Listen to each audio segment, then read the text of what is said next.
And welcome back to our channel for plant-based for busy people.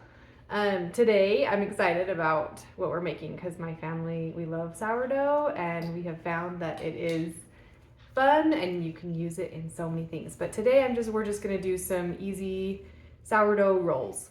So the only thing you have to remember with these is you do want to start them. So if you're gonna have them for dinner, you want to start them early in the morning because it does just need to sit for the day, and then you just make them into rolls and pop them in the oven. They're not too hard. Just the remembering to do it early. So we'll switch the camera here and get started. Okay, so just a few very simple ingredients for this one. So we're gonna go ahead and start with the flour. This is the flour I use. It's more of like a bread flour. But I do like to add in some whole wheat where I can. So this one calls for 3.5 cups of bread flour.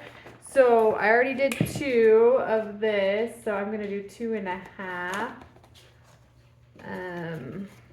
And then I'm gonna add in a cup of our wheat flour, just to get some other grains in there. And then it calls for, we need 1.5 teaspoons of salt.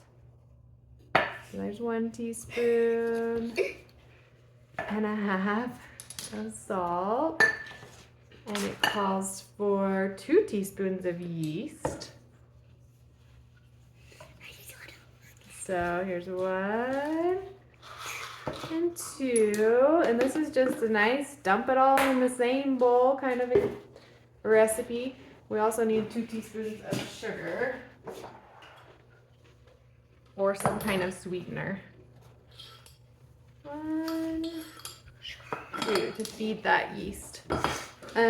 So then I just like to get all my dry ingredients mixed up as much as I can. And then the last 2 ingredients is just some really warm water and your sourdough discard. And you need 1 cup of that roughly. And then 1.5 cups of warm water. All right, so we have our 1.5 cups of warm water. But before we dump that in, I like to dump in my sourdough start so that it can get the warm water dumped over top of it. And maybe that's not the right way to do it, but that's how I do it, and it's always worked. So I just scoop in my sourdough discard, and then of course not using all of it so that I can make another, I can feed it again so that we don't run out of sourdough. So there's still, as you can see, there's still left in the bottom. So then we'll do our start again. And then I add in our 1.5 cups of warm water. And this doesn't really need to be kneaded. It just needs to be mixed enough. But I do like to get the flour mixed in well. So just kind of a good toss until you can't toss it anymore with your spoon. And then I like to use my hands. Sourdough gets stuck in every crevice though, so if you have rings, take them off, or I cheat and use my gloves that I use for, well, not my dirty gloves, but my gloves that I have for my nursing career because it doesn't stick to it as bad. So I'll show you how I do that, just to kind of do like a light knead.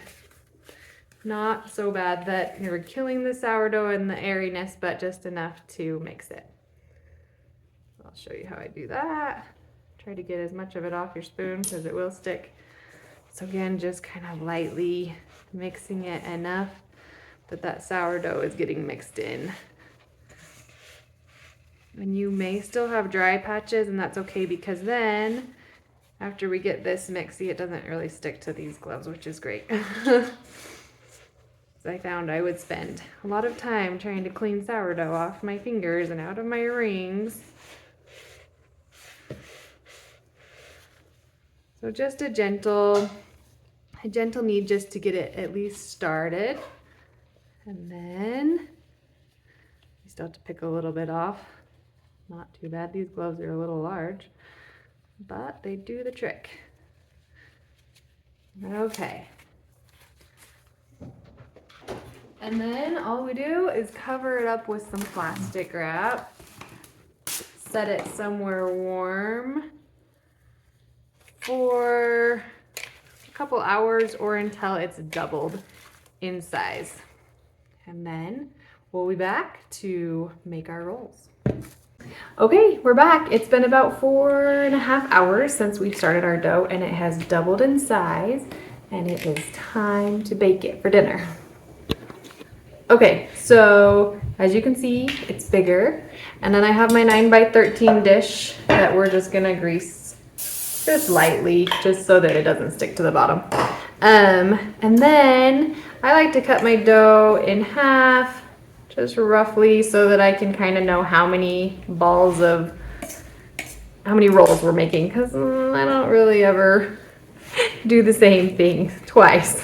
Okay, so with it cut in half and kind of pulled away from the sides, I think we're gonna do 8 to 10 rolls. We'll do 4 out of each side here. So I just, again, kind of roughly estimate, and from here you're just gonna kind of turn your balls in, the rolls, just tuck them so that all that stuff's on the inside there. Doesn't have to be beautiful, it's just gonna grow anyways, because we're gonna let it raise for a little bit before we bake it. So here's 2. Sometimes it's nice to have varying sizes of the rolls, because some of my kids will eat a bigger one and some of my kids will not. So they really don't have to be perfect. And as you can see, I'm just kind of tucking it so that the top is smooth. And then setting them down here best you can.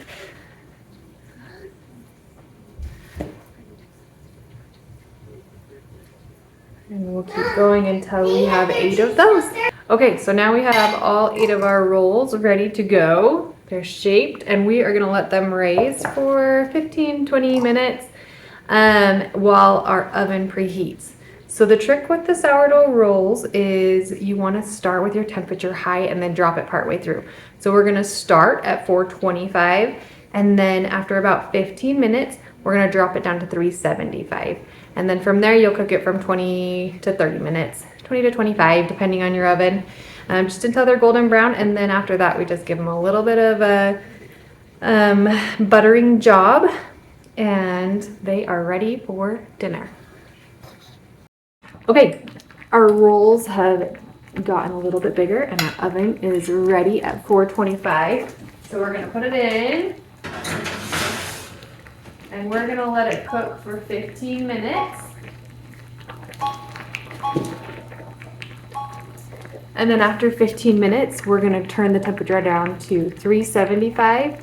And from there, you're gonna let it cook for 25 to 30 minutes. So we'll see how they do. Okay, our first 15 minutes is up.